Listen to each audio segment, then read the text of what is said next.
Moi boas noites, señoras e señores. Benvidos a este tempo de tertulia en Telelugo. É xoves, e como é xoves, a partir deste momento, durante un tempo, durante aproximadamente unha hora, imos a manter unha charla, unha tertulia amable, que sempre é esa a nosa pretensión cos nosos convidados. Xa saben, o programa de hoxe vai estar dedicado á xustiza, vai estar dedicado á corrupción, temas que están de candente actualidade. E para elo convidamos as persoas que de seguido voulles a presentar.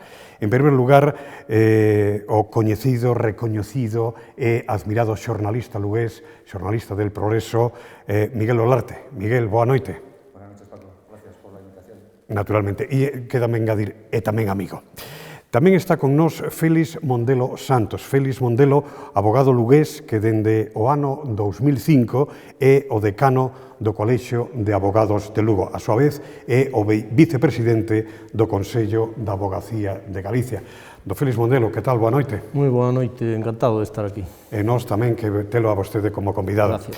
Tamén nos acompaña a miña beira don Luís Villares Naveira, un lugués que presume de lugués, que presume de galego, como creo que casi todos os da mesa. Non así Miguel Olarte, pero me parece que xa o leva no sangue. A lo menos o tempo que leva en Lugo tamén. Lo intento. Naturalmente. Estoy en prácticas. Don Luís Villares, que tal? Boa noite, benvido. Boa noite. Agradecido tamén pola súa presencia. Magistrado do Tribunal Superior de Xustiza de Galicia, xunto con un currículum amplísimo que nos ocuparía gran parte do programa relatalo, pero é ben coñecido xa toda a súa labor no mundo da xudicatura e no mundo da xustiza. Miren, era o día 4 de abril, quero lembrar isto, se mo permiten os compañeros, a primeira pregunta vai para don Luís Villares. Decía que era o 4 de abril cando nos puxemos en contacto con don Luís Villares para concretar a súa participación neste programa. Ese mismo día, o día 4 de abril, tivemos a resposta afirmativa pola súa parte. Fai uns días, concretamente o día 21 de abril, correu a nova de que o magistrado podería liderar unha opción política de cara ás vindeiras eleccións ao Parlamento galego. A primeira pregunta, don Luís Villares, algunha novidade? Ninguna novidade. O mesmo que declarei no seu momento, que evidentemente era que non había ningún tipo de contacto nese sentido, entón, bueno, pois, simplemente iso. Non sei se hai alguén que poda estar ou non pensando en mí, o que sí que sei é que comigo ninguén contactou, entón, pois nada que declarar nese sentido. Pola miña parte, non vou insistir a ese respecto, non sei, ao mellor, se Miguel Olarte quixera matizar ou facer unha pregunta que o leve outro terreno. Ya que me lo dejas aquí, puedo atacar a traición. Yo es que recuerdo, no sé si lo recuerda Luis, cuando él se obtuvo la plaza en el Tribunal Superior de Justicia de Galicia, hicimos una entrevista de despedida, no sé si la recuerdas. Sí, y una de las preguntas de esa entrevista, que creo que incluso la titulé, era sobre este asunto. Que dice, hace año y pico, dije, ¿no ha pensado usted en dar el salto a la política? Porque ya su pensamiento, entonces, simplemente como juez, era un pensamiento muy político, y la concepción que él mismo tenía de su propia actividad era una concepción muy de bien común y muy política. Y yo recuerdo y más o menos me vino a decir lo mismo. Bueno, no, pero sí, pero bueno, en aquel momento... No, pero sí, no, pero no.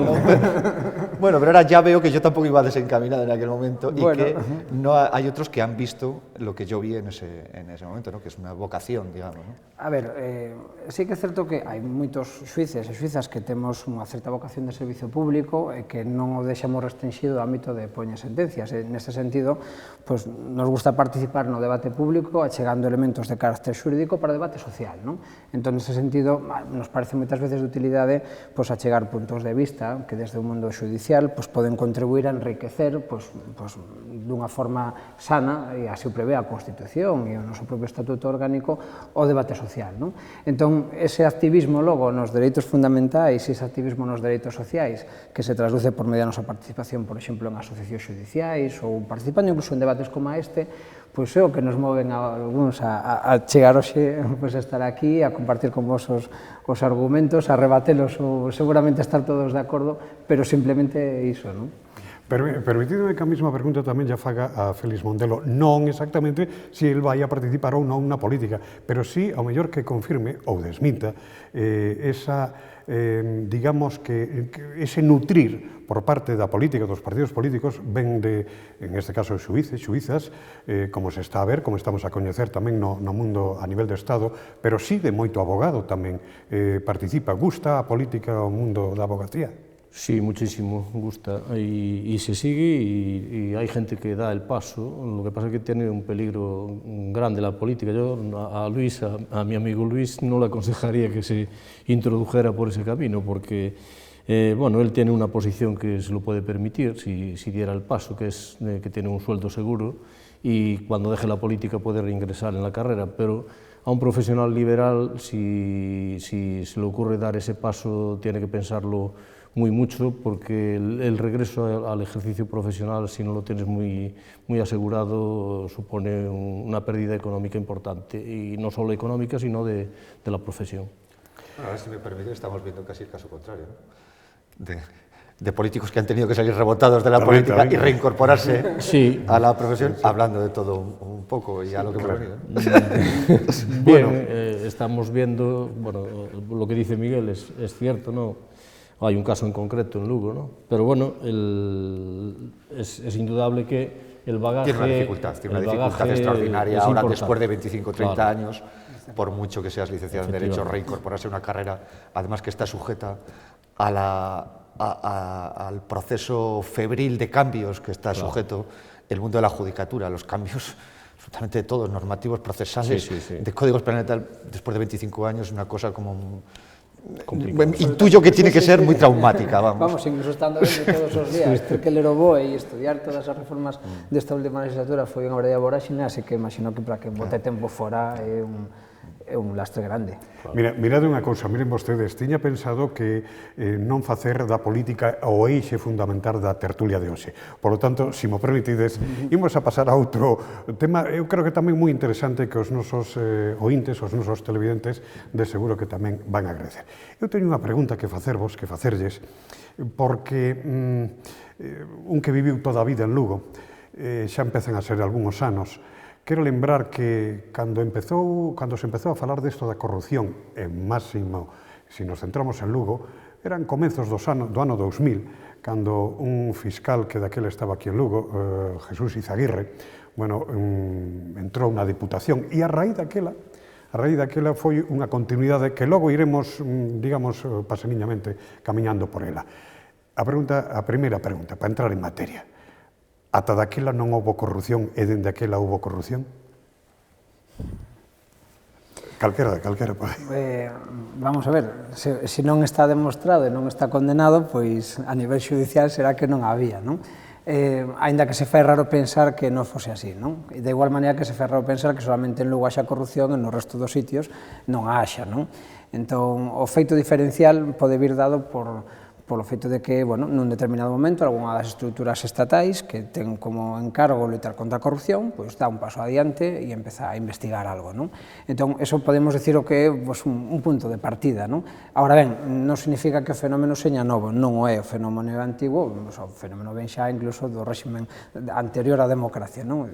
Entón, foron cambiando as formas, desde logo que foron cambiando e adaptando esos tempos. A corrupción administrativa, a política vinculada á privatización de servicios administrativos ou o ámbito empresarial ligado á administración pública seguramente adquiriu nos últimos tempos unhas dimensións nunca antes coñecidas precisamente pola forma de xestionar actualmente os servicios públicos, pero sempre houbo seguramente algún tipo de desviación na forma de xestionar o público e relacionado co privado. Por lo tanto, eu creo que é bon que nos últimos anos se fale máis do asunto, pero recoñecendo que a cousa viña de vello. Sí, coincido plenamente con Luis, siempre hubo corrupción, eso es cierto. Lo que pasa es que en las épocas de bonanza, de manejo de mucho dinero, pues es más fácil que concurra la corrupción, ¿no?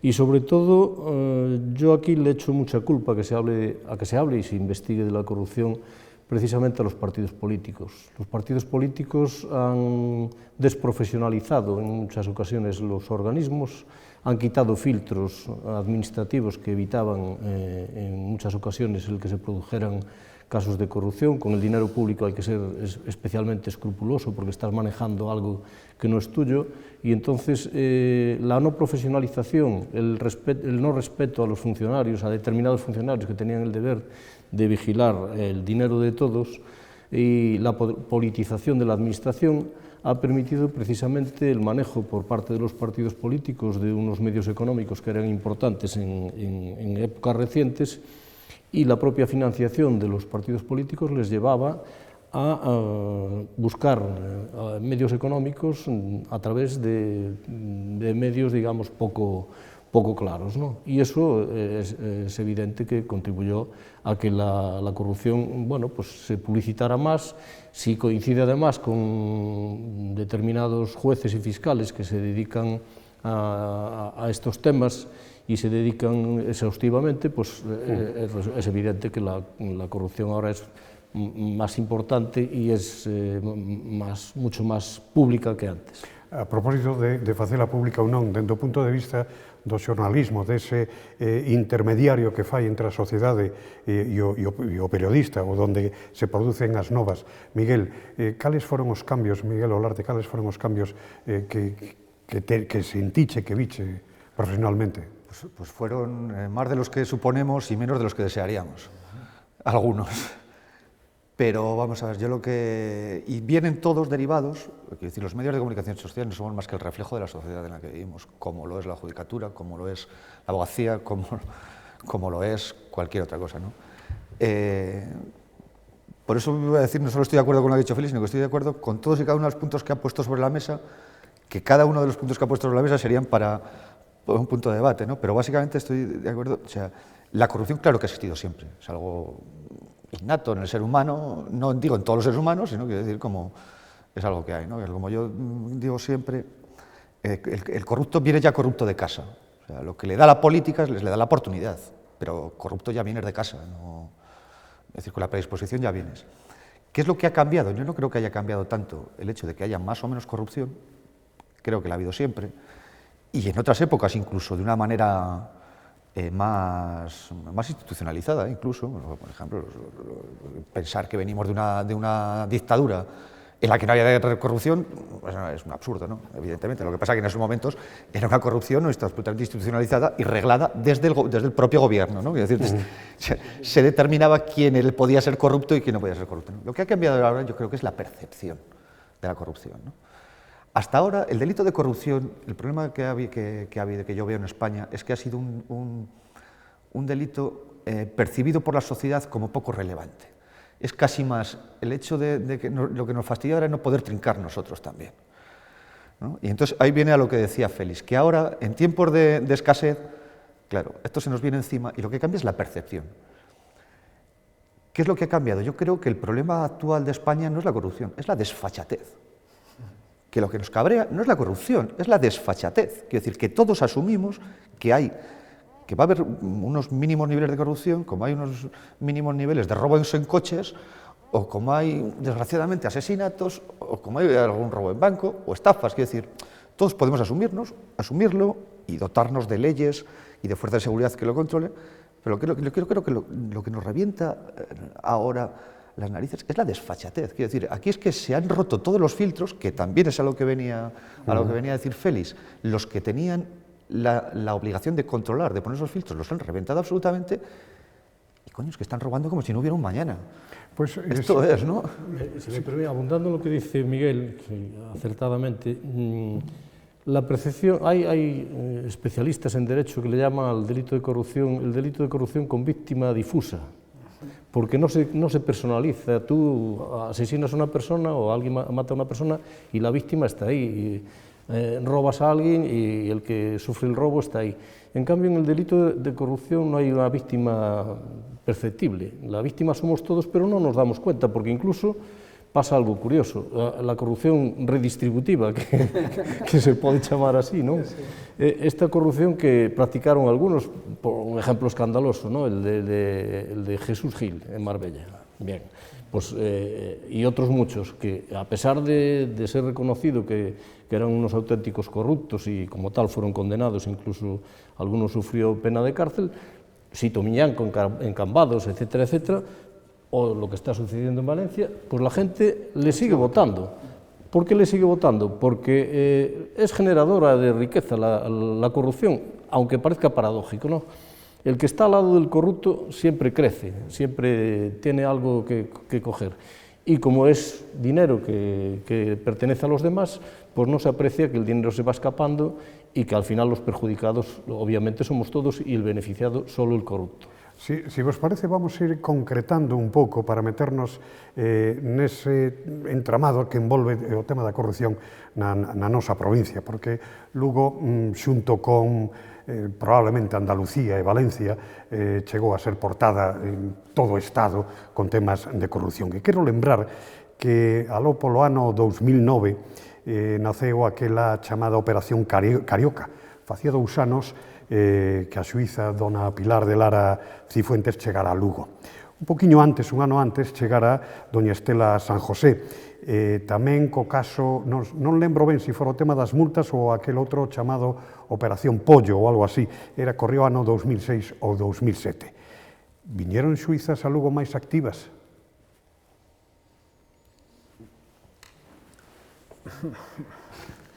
A ver, existen distintos mecanismos institucionais para loitar contra a corrupción, non? Un deles é o órgano xudicial que ten a finalidade de instruir, é dicir, unha vez que existe a noticia criminis, buscar cal é o feito delictivo, determinar se existe ou non feito, se existen responsables, e a partir de aí acadar unha fotografía do feito delictivo para que despois outro órgano leve a cabo o seu axuizamento, non?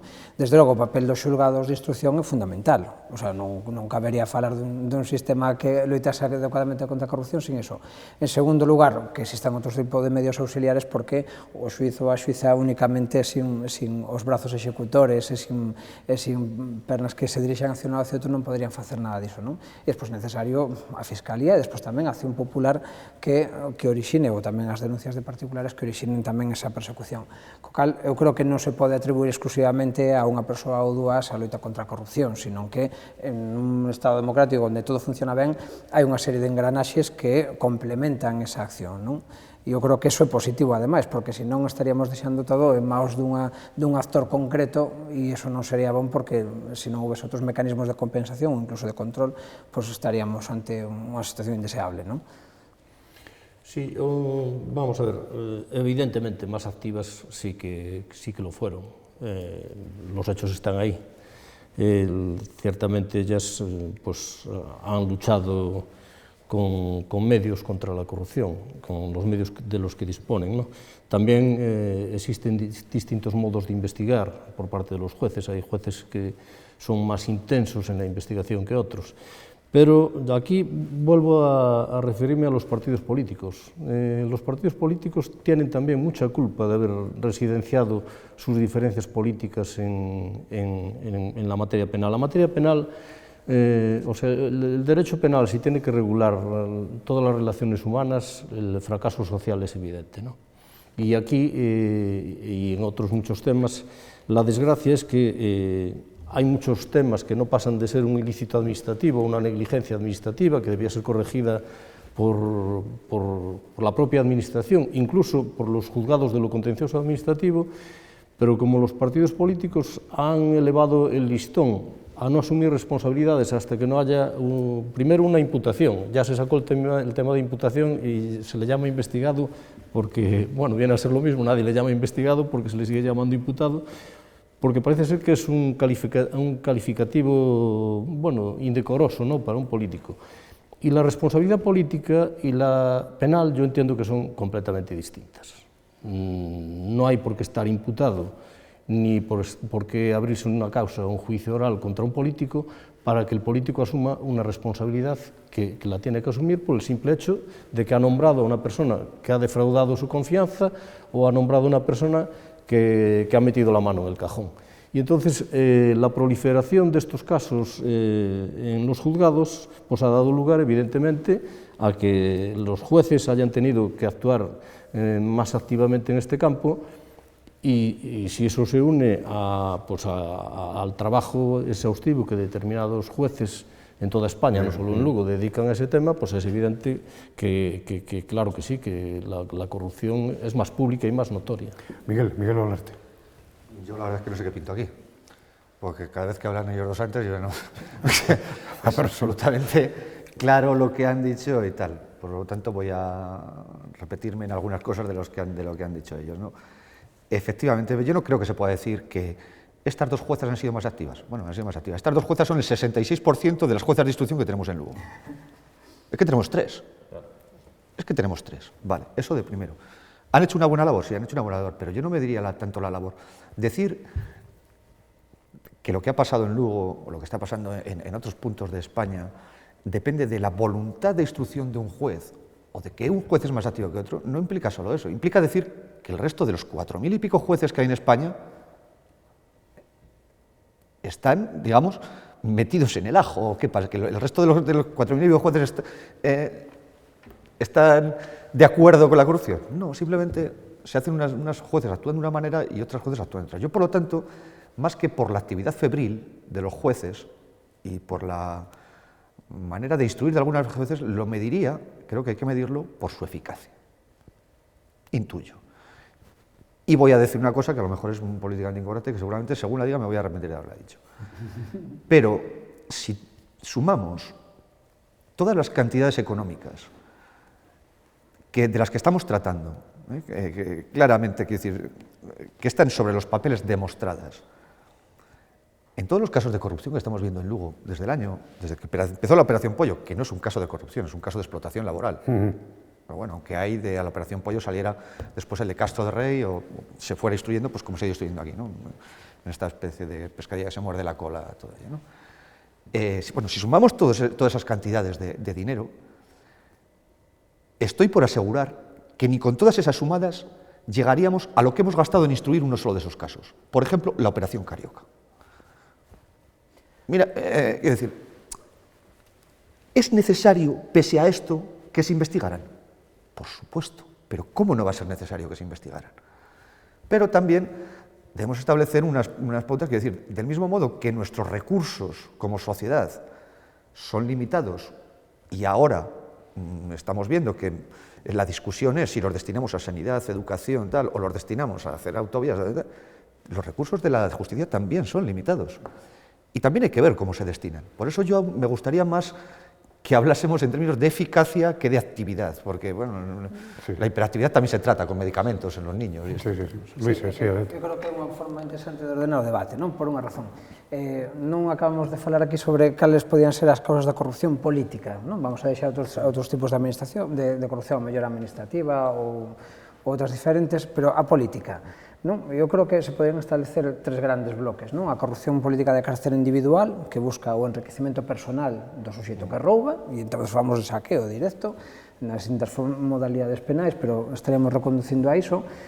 En segundo lugar, esa corrupción que estaría relacionada ca financiación dos partidos políticos, que de rabiosa actualidade e non xa de actualidade, porque xa houve casos, o caso Filesa, por exemplo, que foi o primeiro caso xa dos anos 80, non? La financiación dos partidos políticos. Claro, e entonces é clave para entender, se non entendemos cales son as causas ou cales son os factores que inciden, tampouco podemos facer unha análise correcta de si as instruccións que se fan son eficaces, como tú dices, planteados en términos de atallar estas distintas orixes da corrupción e se eso nos vai axudar a solventar ou non, ou se son simplemente parches, porque despois tamén é outra historia. É dicir, podemos ter instruccións brillantes que acaben con condenas boas, pero se temos un sistema que sigue fomentando a perpetuación do sistema de corrupción, non teremos avanzado gran cousa. Entón, eu establecería en segundo lugar como gran causa da corrupción política o problema do financiamento dos partidos políticos e en terceiro lugar a corrupción empresarial ligada ao sector público, que se move en varios aspectos, non? En primeiro lugar, a concesión de servicios públicos, a concesión de obra pública e en terceiro lugar, a regulación normativa de determinados sectores de actividade económica.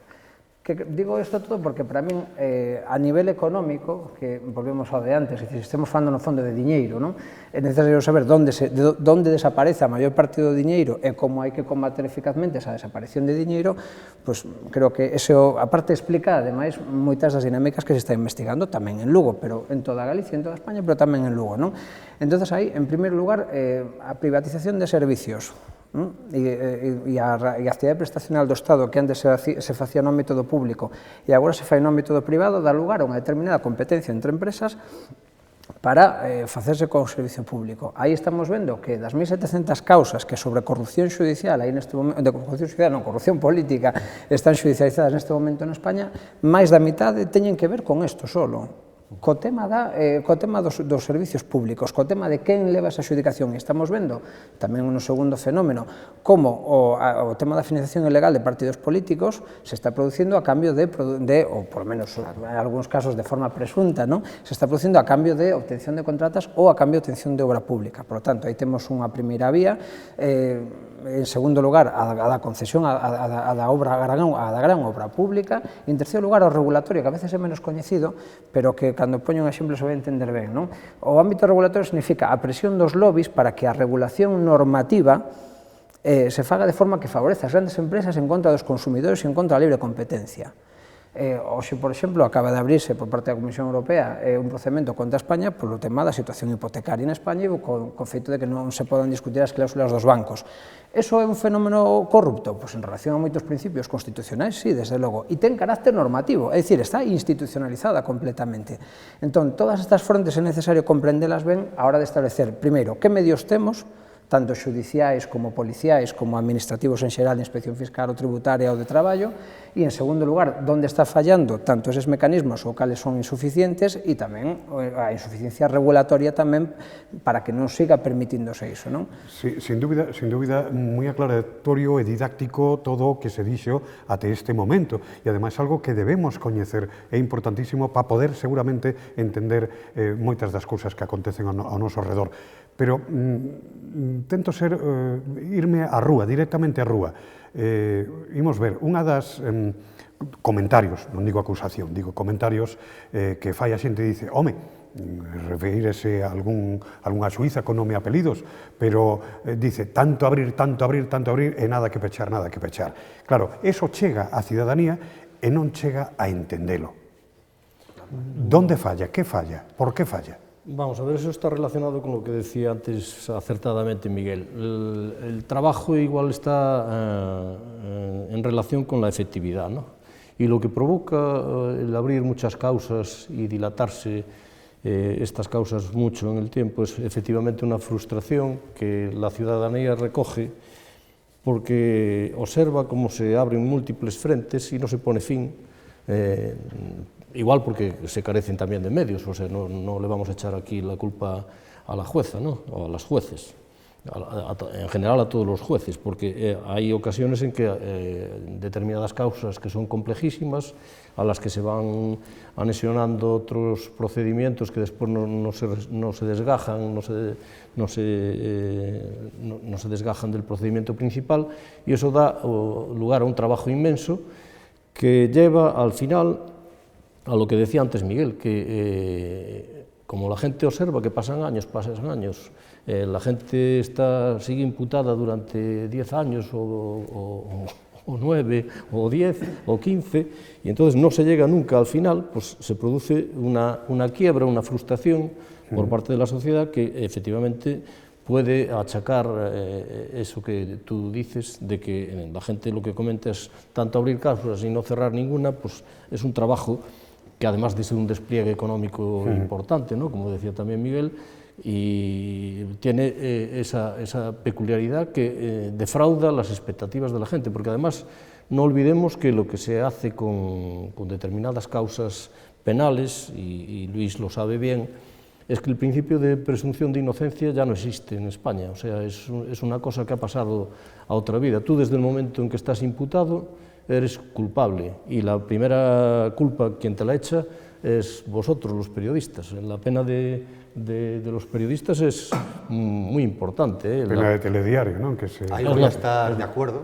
Es la pena del telediario. Pero también voy a estar de acuerdo porque es que no puedo otra cosa que estar de acuerdo, que la pena del telediario es muchas veces la única pena que se impone, pero no creo que sea responsabilidad solo de los periodistas. Creo que muchas veces, por parte de algunos fiscales y de algunos jueces y de algunos denunciantes, es decir, por parte de... se utiliza la pena del telediario sabiendo que es la única pena que se va a poder imponer. Quiero decir, como pena preventiva. Quiero decir, ya veremos si esto que yo estoy haciendo va a llegar o no va a llegar a algún sitio. Porque, bueno, yo soy un juez de instrucción, como todos sabemos, juez de instrucción solo instruye. Luego hay un proceder, luego hay un auto de transformación, luego hay un fiscal que acusa o no acusa, porque claro, aquí hablamos siempre de jueces, pero es que el papel de la fiscalía, señores, me parece que los fiscales no existen en España. Pues son una de las grandes patas de nuestro sistema judicial y habrá que ver por dónde cojea. Y claro, entonces, muchas veces desde los propios juzgados, las propias fiscalías, se está potenciando el hecho de que con filtraciones, con informaciones interesadas, con determinadas que están haciendo que la pena del telediario sea la buscada desde este punto de vista, porque probablemente va a ser la única posible. Sí, quizá yo me expresé mal, no quise atribuir... No, te expresaste, y aparte estoy de acuerdo, estoy de acuerdo en lo que dijiste. Es un matiz. No quise atribuir... Matizo porque esto está pasando, claro. Decir. Antes de facer unha pausa, Luis Villares, algún matiz No, o matiz é que isto está en relación ao tema da suficiencia e idoneidade dos medios. Eu agora neste momento, máis que personalizar unha cuestión concreta, diría, están os xuíces e as xuízas de instrucción preparados para a instrucción deste tipo de delitos? Contan cos medios adecuados para unha boa asesoría sobre como hai que investigar isto? A resposta, na miña opinión, é que non. Non, porque non é o mismo instruir un delito de asesinato que un delito de corrupción política onde hai unha xudicación irregular despois de facer un procedimento administrativo para dar lugar a que se axudicase a alguén concreto unha determinada obra pública. Eso ten unha complexidade e exixe unha interrelación entre o ordenamento xurídico penal e o xurídico administrativo para o cal nós a día de hoxe, como xuíces e xuízas, non estamos ben preparados. Entón, necesitaríamos unha maior formación, unha maior especialización tamén das fiscalías, a existencia de unidades orgánicas da policía que estuvesen especificamente centradas nisto e que tivesen dependencia directa dos xuíces e xuízas de instrucción e que, por lo tanto, servisen aos fines da investigación dentro do ámbito específico da corrupción económica, e todo isto a día de hoxe non existe. Entón, claro, o problema estructural que temos é que non temos os medios estructuralmente necesarios para acabar con este tipo de corrupción desde o Poder Judicial. Outra cousa é que, ademais deso, fallen outras cousas, pero incluso, e abstraendo neste momento o caso particular, o certo é que estos son defectos estructurais e, en tanto isto non se remedie, a loita sempre vai ser imperfecta, aínda que haxa vos xuíces e vos xuízas que fagan vos traballos, porque falla o sistema. E por que falla o sistema? Despois da policía se queda Naturalmente, claro que sí. Porque ahora é ese preciso instante no que temos que facer unha pausa moi cativa. Volvemos ahora mesmo.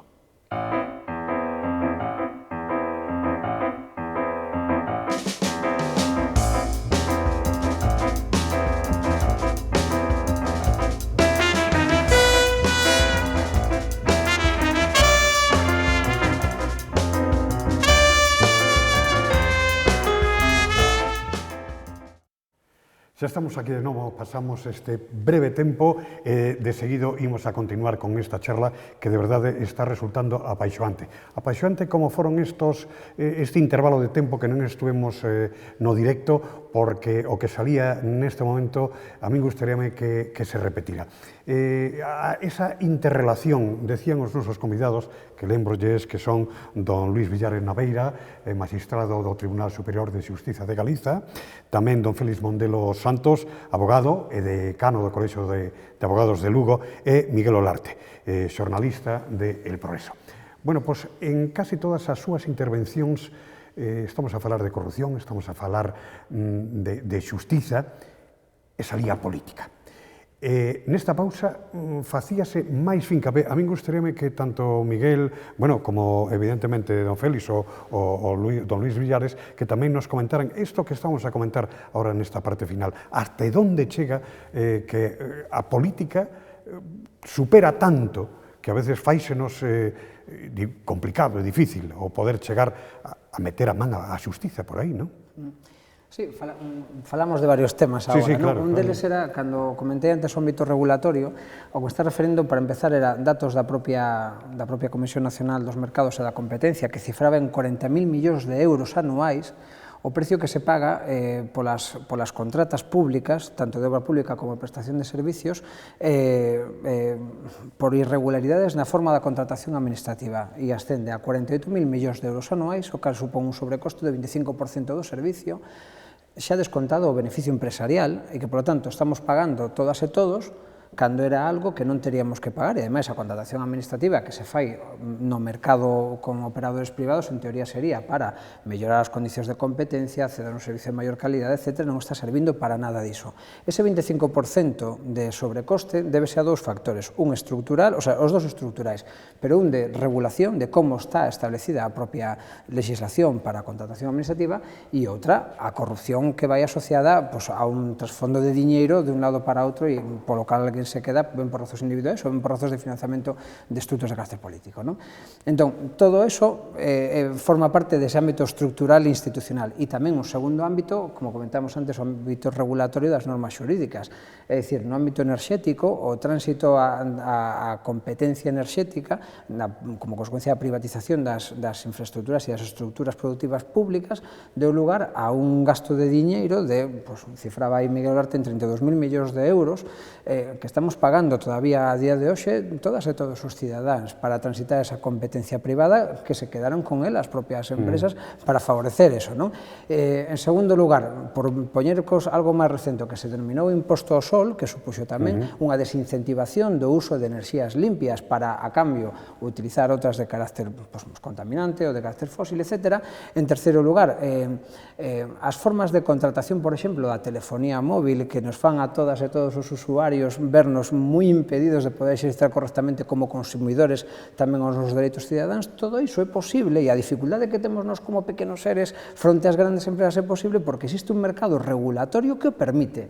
Entón, ese tipo de estructuras que despois favorece que nos vayamos erosionando e vayamos perdendo pequenas cantidades de diñeiro que quedan no ámbito das empresas, tamén é corrupción institucional e que dá lugar a que para que se consiga ese tipo de regulación, pues doblegar vontades de carácter político para que isto suceda, non? E iso, pues, a veces se fala pouco. No diría que es corrupción institucional, sino que diría que es la principal corrupción institucional. Creo que es por donde se nos va aquello que comentabas tú antes, está en la calle, el comentario que está en la calle, sobre tal. Bueno, el comentario que está en la calle, quiero decir, ¿cuántos de nosotros no oímos hablar en la calle de la puñetera factura de la luz? No sé lo que me cobran, no sé quién me la cobra, no sé quién me manda la factura, no sé a quién reclamar. Creo que estoy con una y resulta que ya estoy con la otra. Lo mismo en la telefonía. Es decir, es que son, sumando poquitas a poquitas, es que son inmensas cantidades de dinero que no sabríamos ni pronunciarlas. O sea, en comparación con los 400 y pico millones de los seres o con la corrupción en Valencia y tal, pues siendo lo otro una barbaridad, sería una nimiedad en comparación con esto que es legal. ¿Qué es lo que dice él? Es legal ¿por qué? Porque volvemos a los políticos. Porque estas normas las crean los políticos. Estos políticos necesitan alimentar sus enormes estructuras, han creado unas estructuras monstruosas llamadas partidos políticos que ya han dejado de funcionar al modo clásico en el que se definían los partidos políticos como estructuras al servicio de la democracia, al servicio de la participación ciudadana con formas de... y han pasado a ser ya, su propia razón de existir son ellos mismos. Necesitan enormes cantidades de dinero para nutrirse a su vez, ¿no? Y esto lo consiguen gracias a estas mordidas que obtienen.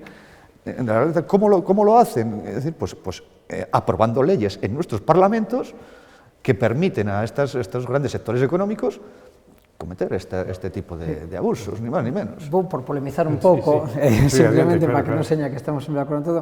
Ao principio, cando empezas a comentar estes dos partidos, parece que o dices nun tono de reproche, non? E eu creo que eso non é xusto. Digo porque vou facer unha defensa do Estado democrático como Estado de partidos, é dicir, a forma de canalización democrática nas institucións públicas é por medio dos partidos políticos. Logo, que os partidos teñen que ter estructuras de participación cidadá para a organización da vida interna, para poder prover os cargos tamén para as estruturas de poder institucional, é algo normal en España e nos estados do noso entorno. Entón, cal é o problema con relación a isto? E aí xa vamos a estar de acordo, non? O problema con relación a isto é que a financiación pública dos partidos políticos é, na miña opinión, claramente insuficiente. Entón, isto a que dá lugar? Dá lugar a que haxa que completala de formas que non son... Ya, pero es que esa financiación pública, lo que yo te trato, o sea, por supuesto, defiendo los partidos políticos como forma de participación, o sea, faltaría más, no conozco otra además, no, desde luego, Y creo que efectivamente hace falta una mejor financiación pública. Pero digo que ni mejorando la financiación pública seríamos capaces de alcanzar la voracidad que de las estructuras que han creado. Porque efectivamente los partidos políticos necesitan una estructura que ayuden a canalizar nuestro pensamiento, a canalizarnos. Pero es que las estructuras incluyen en estos momentos que cualquier partido político tiene sedes en todas las ciudades, en las mejores zonas de todas las ciudades. Fundaciones, gente trabajando, no funcionarios de trámite, para tramitar altas, bajas, no, altos cargos cobrando auténticos pastones de los partidos políticos, unos gastos inmensos, y han adquirido unas deudas inmensas, que luego vemos cómo son absolutamente ignoradas por los bancos. Que ese sería Sí, otro tema. bueno, Bancos, caixas, Entonces, de esto te hablo, que efectivamente se necesitan las estructuras de los partidos políticos, por supuesto, y que deberíamos mejorar su financiación. Total, como creo, pues como hablábamos antes, que hace falta mejorar la retribución de los políticos. Yo creo que los políticos no cobran mucho, yo creo que cobran poco. Yo creo que los políticos hay que pagarles bien y exigirles como si estuvieran bien, como lo que les pagamos. Primero pagarles bien y luego subirles como tal. Los partidos es lo mismo, me da igual, si aumentamos, por mucho que aumentemos en estos momentos la financiación, tal como están estructurados, van a seguir necesitando mucho más de lo que seamos capaces de ofrecerles. Félix Montero. Yo antes de entrar en el tema quisiera matizar una cosa que dije antes que igual se me entendió mal, ¿no? Que la pena de telediario parece ser que se la atribuía solo a los periodistas, lejos de mí esa intención, porque Estamos acostumbrados. los periodistas, claro, os hacéis eco de las filtraciones que se hacen muchas veces, incluso... Ese es otro tema que me gustaría tocar después. Incluso por los propios abogados. Las causas, quiero recordar, y si no aquí tenemos un magistrado que me puede corregir, es que las causas penales son secretas para las partes, o sea, las partes no debemos hacer públicas las causas penales.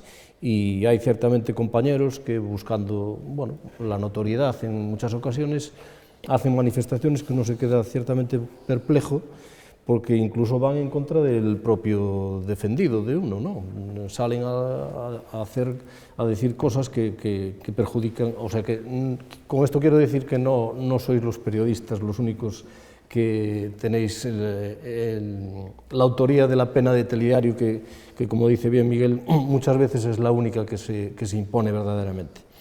Y en cuanto a lo de los partidos políticos, es que la política es voraz de por sí, pero es voraz no solo limitándose al ejercicio político por los partidos, es que la política quiere invadir todo, quiere invadir las corporaciones, se quiere introducir en la justicia, se quiere introducir en órganos institucionales que son ajenos a la actividad política y lo quieren dominar. Yo no le echo la culpa a los partidos políticos, hombre, efectivamente un sistema democrático sin partidos políticos sería inviable. Pero yo sí estoy muy de acuerdo en que incluso con una buena financiación sería imparable la voracidad de la política, porque ves que hay instituciones que han vivido siempre ajenas a la injerencia política y que se tienen que poner de uñas para que non sean penetradas por partidos políticos. Corrupción, xustiza, política, e a política invadiu todo.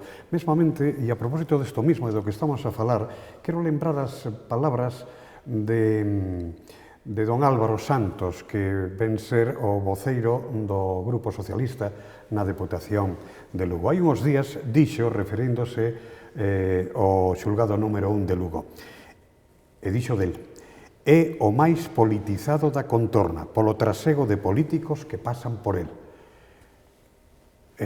Ten razón don Álvaro Santos. Hombre, si entendemos politizado por número de políticos que pasan por él, evidentemente sí. Yo la palabra politizada la entiendo de otro modo, y ahí no me voy a meter. El señor Álvaro Santos te sabrá, yo no bastante dificultades tengo muchas veces para sostener mis propias palabras como para sostener las de los demás. Él sabrá. Politizados, claro, pero es que estamos hablando, a lo que todo esto viene de lo que antes hablaba Luis. La operación que tiene más políticos haciendo pasar por ese juzgado es la operación Pokémon, que es una operación centrada en las adjudicaciones públicas, adjudicaciones de servicios públicos, pequeños contratos además, quiero decir, una obra aquí, la limpieza del acuario de Coruña, la publicidad de los autobuses de Lugo, o sea, entonces, pues claro, hay muchos políticos pasando, pero ¿Por qué sucede esto? Pues por lo mismo que decía él. Quizás lo que no tenemos es una normativa. Lo que habría que intentar, evidentemente, las decisiones donde se invierte el dinero deben ser políticas, porque para eso es a quienes elegimos, ¿no? Pero yo creo que una vez tomada esa decisión, el resto del proceso de la adjudicación debería ser puramente técnico. Es decir, yo como político, como tengo la mayoría y he sido elegido para ello, decido, vamos a hacer esta carretera, ¿vale? Y ya está. Pero a partir de ahí, el proceso de cómo se hace esa carretera, por dónde se hace, aquí en el tal, debería ser puramente técnico, en base a funcionarios y técnicos, y apartar de ahí, de esas decisiones, a los políticos. Y esto se hace con normativa. Escapando del compromiso. Claro, técnicos, esto ¿no? se hace con normativa, que son los propios políticos quienes tienen que establecer esa normativa. De tal manera que, si hay algún problema en esas adjudicaciones, quienes los vieran fueran los tribunales que representa Luis, el contencioso administrativo, y no los penales. Que cuando un tema de estos llega al penal, sea para zumbarle con todo el peso de la ley. Sí, ¿Vale? pero es que ahí falla una cosa que parte de la premisa que dice Miguel, que es que ya los propios partidos políticos, a la hora de hacer una mesa de contratación, por ejemplo, ya no se ponen todos, o sea, no forman toda la corporación parte de esa mesa de contratación. El partido que tiene mayoría absoluta elimina a los demás. Y entonces, una cosa que debía estar despolitizada, porque la adjudicación de una obra no creo yo que tenga una gran carga política, pues ya se queda en manos de uno de los partidos, privando a los demás de opinar de una determinada inversión que le va a ser ajena a él. Y entonces se hace siempre lo que quiere el partido dominante. Y aí é onde falla la Pero temos unha lei de transparencia, acceso a la información pública, bon goberno. Yo creo que lo que hay es un exceso de leyes. Un exceso, ¿no? Lo que hay es un exceso de leyes que no se cumplen en muchas ocasiones, o se cumplen deficientemente. Diarrea legislativa. Sí.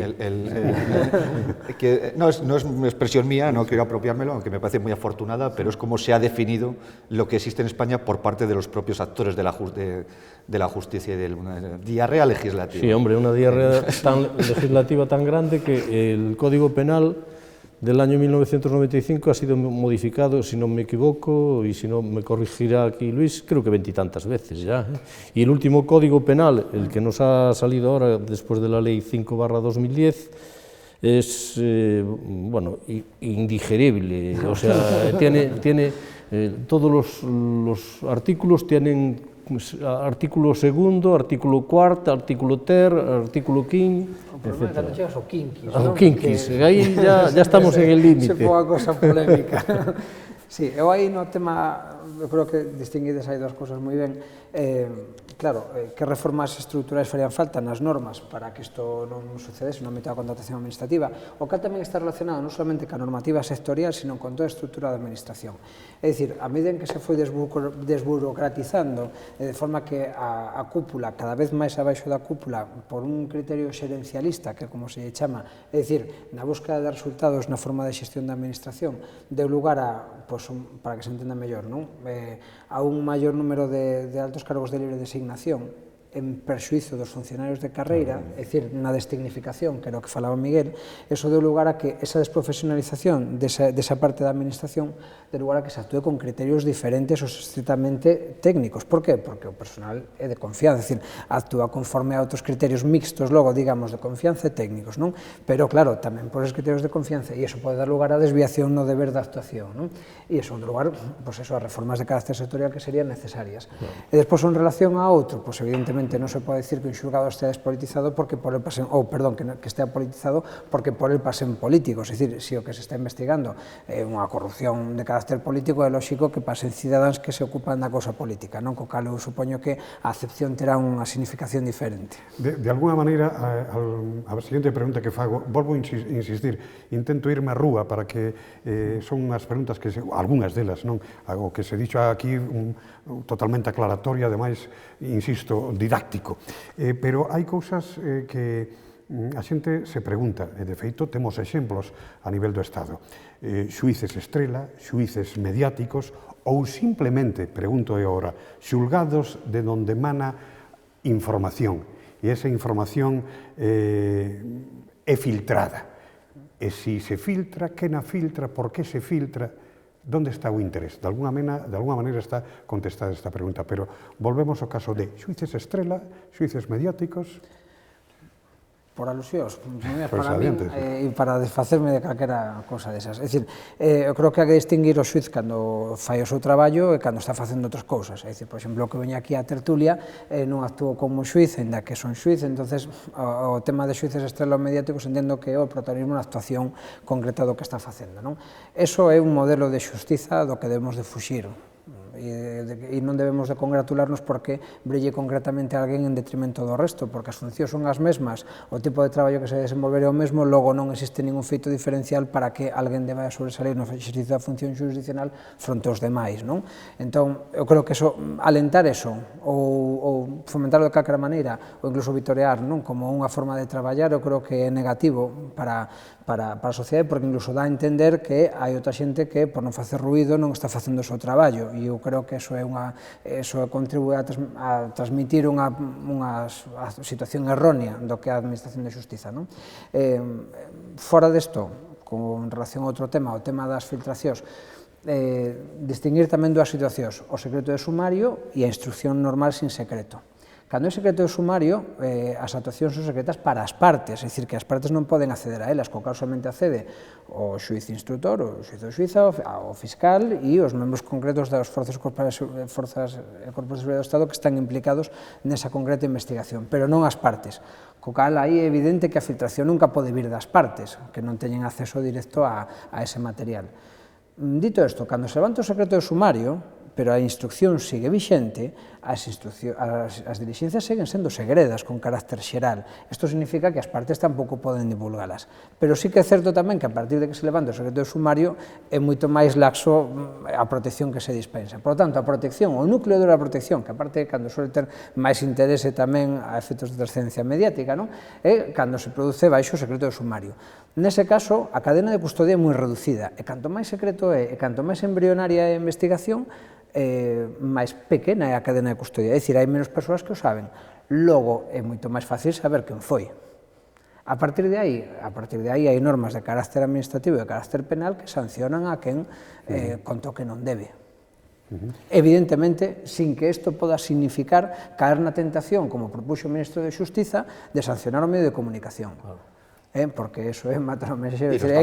Y lo estamos viendo ahora a través de la acusación que está desarrollando la Fiscalía contra dos periodistas de ABC, que es una absoluta una cosa desproporcionada, las que le piden 2 años y medio de prisión por dar una información que es cierta y veraz, después de haber esperado, además para darla, a que esa operación estuviera acabada, la gente detenida y...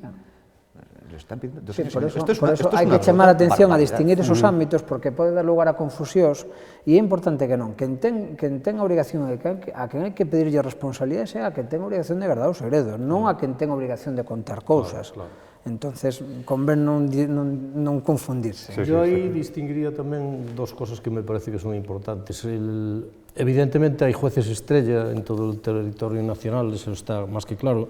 En la Audiencia Nacional, que hai, non sei se son 10 ou 15 juzgados de instrucción. Me parece que hai 3. Solo parece que haya 2 ou 3, porque son los que están todos los días en el medio de comunicación, en los medios de comunicación. Tamén hai que darse cuenta de que hai casos estrella, o sea, no todos los casos son tan mediáticos como alguno de los que la prensa se ocupa, ¿no? Y después, bueno, pues hay jueces que interpretan su actuación de una determinada manera, unos son más prudentes en sus exposiciones, más discretos, y hay jueces que buscan la notoriedad, ejemplos conocidos de alguno que hasta le costó el cargo, como Baltasar Garzón, precisamente por arrogarse funciones que excedían de las propias del juez, ¿no? Y asumir competencias que no le correspondían y establecer unas prohibiciones que entendíamos todos que excedían de lo que debía ser el juez. Y en cuanto a las filtraciones, ya lo dije antes, las filtraciones proceden si es un secreto sumario, el sumario secreto, la filtración solo puede proceder de un sitio. Y es incomprensible que si una persona está declarando en la Audiencia Nacional, al día siguiente en el ABC o en El Mundo o en otro periódico salga el texto con el membrete de justicia en la primera plana. Miguel, ¿querías No añadir tengo algo? absolutamente nada que decir sobre Muy bien. filtraciones, es más, creo que no existen, creo que es un mito social, no tengo ninguna base personal para hablar sobre filtraciones de ningún tipo. Dicho esto, me parece que es un debate absolutamente estéril. Es poner puertas al campo. Es poner puertas al campo, quiero decir, vamos a ver, la única manera de guardar un secreto es que lo sepan solo dos personas y una de ellas esté muerta. O sea, punto. Aquí estamos diciendo, cuando está bajo secreto un sumario, solo lo conoce el juzgado, solo lo conoce tal. Vamos a ver. Un juzgado, claro, hablamos de un juez. El juzgado es un órgano unipersonal, ¿sí? Porque se personifica en el juez. Pero hay un juez y todo su entorno. Un secretario judicial y todo su entorno. 8 funcionarios, por poner una cifra. Y 8 entornos. 7, 8, 5, 10 guardias civiles o policías que lo están investigando. Y sus entornos. Otras tantas comisarías.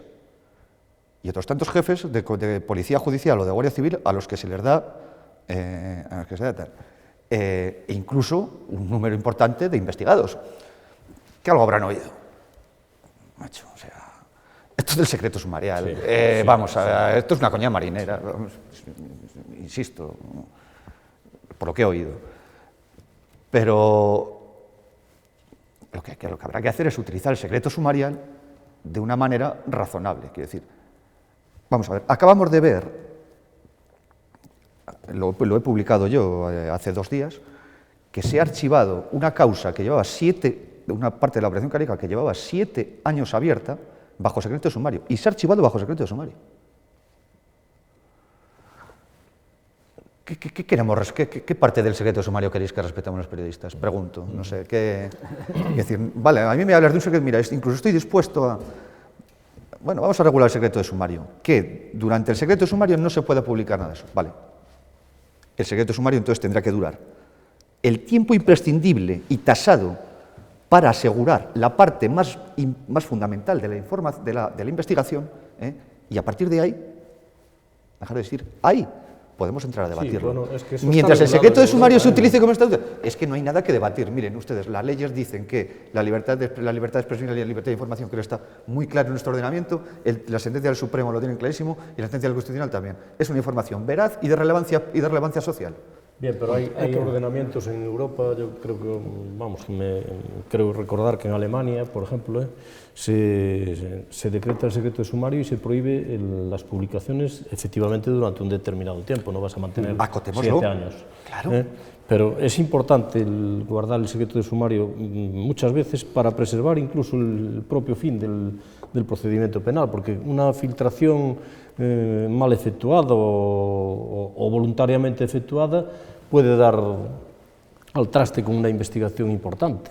No es la primera vez que ocurre esto con determinados delitos de narcotráfico y operaciones que estaban pendientes de realizar. Ahora no recuerdo una que tuvieron que adelantar los jueces porque precisamente, bueno, creo que fue la de Manos Limpias y la de Ausban, se tuvo que adelantar la detención de estas personas porque presumían que ya conocían que iban a ir a por ellos y tuvieron que actuar antes. Sí, é que acerta plenamente Félix cando dice, claro, hai que poñer en relación o secreto e para que sirve. O secreto non é un fin en si mesmo, e limitar o fluxo de información, que é un dereito fundamental recollido na Constitución, ten que estar justificado por algo, e ese algo é non frustrar o fin, claro, que é a boa investigación e poder coller as persoas responsables para levaras a un xuizo xusto, non? Que pasa? Que o que non pode, se iso é un medio para un fin, o que non pode ser é que o fin que a investigación chega a bon porto, que esa investigación seña eterna. Entón, claro, canto máis eterna é unha investigación, máis injustificado está o secreto. Entonces, claro, no creo que haya ningún periodista de este país con 2 dedos de frente que se oponga a una regulación de la información del secreto profesional y del secreto de sumario y la utilización de la información mientras para proteger la investigación. Así de claro te lo digo. ¿Qué pasa? ¿Qué pasa?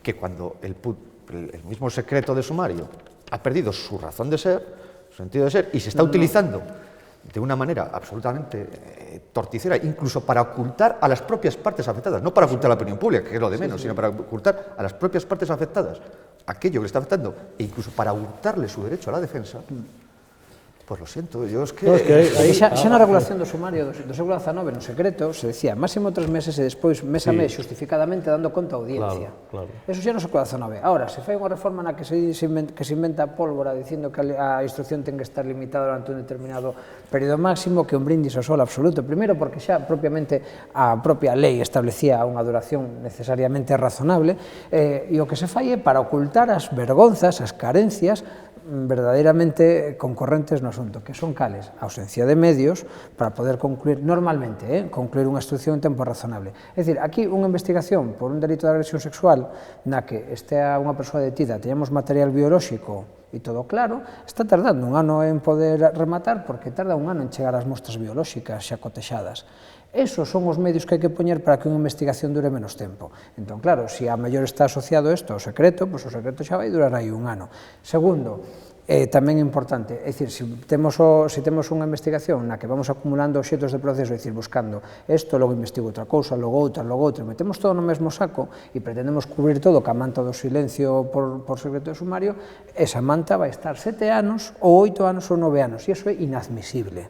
Inadmisible por varias razóns. Primeiro, porque a acumulación de obxetos fai a investigación máis caótica, aumenta o perigo de nulidades ao cabo da instrucción, fai máis dificultoso o dereito de defensa en que está involucrado nela e, ademais, ese aumento produce como efectos colaterais tamén indesexables a quebra da presunción de inocencia, e aí está conectado ca pena de telediario da que falaba antes, e despois, bueno, claro, ese dano á imaxe que despois non se recupera porque diga un auto que unha persoa xa queda desimputada, non? Porque o dano se fixo.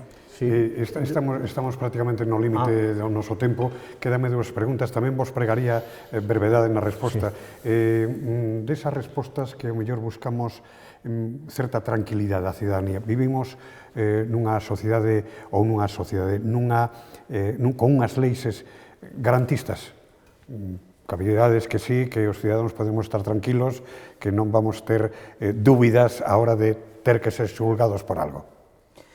Na miña opinión, as leis son boas, pero faltan medios para facelas efectivas. Si eso ten que ser o titular breve, esa sería a miña resposta. Sí, hombre, yo creo que la garantía está asegurada porque las leyes son efectivamente muy garantistas, pero apuntando en lo que decía Luis, el secreto de sumario tiene un efecto perverso sobre el derecho de defensa, que es que cuando tú vas a defender a un imputado o a un investigado ahora, vas en situación de no igual con las partes, con el juez y con el fiscal.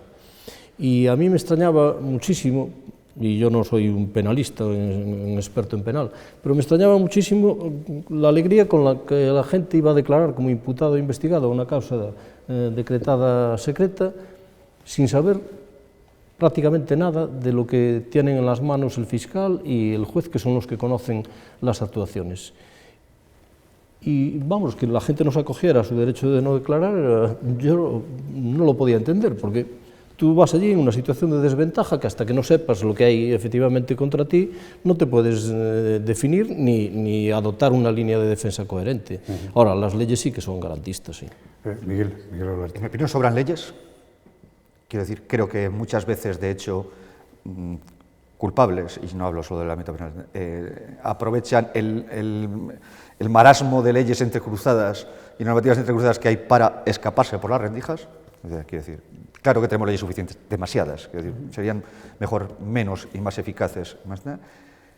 Creo que son tan garantistas que unas pocas garantías no vendrían mal. Creo que nuestro sistema jurídico, pese a que en esto el señor letrado me va a echar la bronca, es en ocasiones demasiado, permite dilatar con cosas que no tienen mucho que ver con la garantía del derecho de defensa, sino con pijadas, permite dilatar, o sea, creo que son demasiado garantistas en muchas ocasiones. Y tercero, evidentemente, faltan medios para aplicarlas, clarísimamente. Y creo que lo primero que habría que solucionar es esto tercero. Y a partir de aí... Xa para finalizar, ahora sí, magua porque daríanos para moito, non? Estamos nun tempo de pre-campaña de momento, bueno, ou levamos xa moito tempo de campaña electoral, pero oficialmente de pre-campaña electoral. Fálase de pacto pola sanidade, fálase polo pacto de educación. É preciso, é necesario, debería ser obrigado un pacto pola xustiza? Imprescindible. imprescindible. Nosotros, desde el Consejo General de la Abogacía Española, se ha establecido ahora una comisión con todas las plataformas judiciales, buscando precisamente un pacto para la justicia, que curiosamente, cuando asistes a un congreso de estos de la abogacía que invitan a todos los exministros de justicia, resulta que cuando dejan de ser exministros están todos diciendo que es una pena que durante su mandato no se hubiera alcanzado, y parecen que están todos de acuerdo en que debería existir ese pacto. Yo creo que sí. Y lo que acaba de decir Miguel es cierto. Yo me quedo, asombrado de que tú entres en Hacienda y veas unos medios técnicos y de personal extraordinarios, y entras en un juzgado y no se respeta ni la ley de protección de datos. Tú vas a un juzgado, ves los sumarios tirados, las carpetas tiradas por el suelo, encima de la mesa ves violación fulanito de tal, la ley de protección de datos, ¿dónde está el derecho de defensa, el respeto a los derechos de los justiciables? Es que no hay voluntad de sanear la justicia y de dotarla de medios. Luis Villares. Sí, creo que fai falta un pacto en dos sentidos. En primeiro lugar, porque fai falta un esforzo investidor en todo o que ten que ver con a Administración de Xustiza e, por lo tanto, ten que haber acordo en que hai que destinar diñeiro para isto. E, en segundo lugar, porque hai que facer reformas estructurais que o partido que teña que realizarlas seguramente non está disposto a asumir o coste político. Entonces, a maneira de neutralizar eso é un pacto polo que todo o mundo seña corresponsable. E isto digo xa non tanto polo que a veces temos na cabeza como a reforma dos partidos judiciais, non? Xa que suprimir e tal, máis alá deso, a propia reorganización interna dos xulgados e tribunais, da oficina judicial e da asignación de medios, tribunais de instancia, etc., son reformas absolutamente estruturais que requiren para evitar o coste político ese tipo de pactos. Miguel Duarte. Creo que es imprescindible un pacto, como ellos han dicho, y creo que no se va a hacer. Si hablamos de la precampaña, hablamos de los partidos políticos, ni uno solo de los partidos políticos que se presentan, ni de los viejos ni de los nuevos, lleva en su programa político, ni dedica una sola línea ni una sola frase de sus intervenciones públicas a la justicia, salvo pequeñas tonterías que no van a ningún sitio. Por lo tanto, creo que es imprescindible y creo que no lo vamos a tener. Quería apuntar algo. E a razón é porque é un poder do Estado que controla a outro poder do Estado, e entón o controlado non quere que o controlador teña medios para facelo en tempo real, que é como hai que facer as cousas. Así de simple, non hai máis. Xogo de Tronos, máis ou menos, ¿no? Vamos a ver, Luis Villares Naveira, muchísimas gracias. Félix Mondelo Santos, Félix, ¿qué tal? Muchas gracias. Miguel Olarte tamén, muchísimas gracias. A vostedes tamén por estar aí e por seguirnos un xoves máis aquí en Telelugo, este espacio, a tertulia. A to vindeiro xoves. Boa noite.